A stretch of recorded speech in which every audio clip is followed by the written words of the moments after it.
Kinondena ng ilang senador ang Chinese Coast Guard matapos mapabalitang kinuha at itinapon sa dagat ng CCG ang mga pagkain at iba pang supplies na ipinadala para sa mga tropa ng Pilipinas sa Ayungin Shoal at hinarang pa umano ang medical evacuation ng mga may sakit na sundalo. Si Senator Nancy Binay kinondena ang pagwawalang bahala sa prinsipyo ng pagmamalasakit sa kapwa-tao alinsunod sa protokol ng Geneva Convention. Kasuklam-suklam naman ang tawag ni Senator Riza Ontiveros sa kawalan ng CCG ng respeto sa kapwa-tao.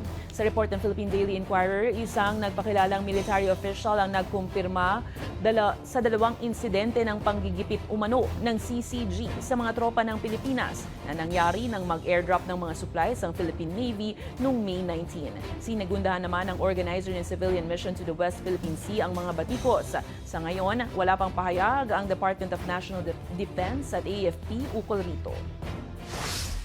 We call on our government to really stand firm in lodging a diplomatic protest against what China is doing and demand an official apology. And finally, recall na sana yung Chinese ambassador kasi they're really not acting as friendly neighbors who respect the international rules.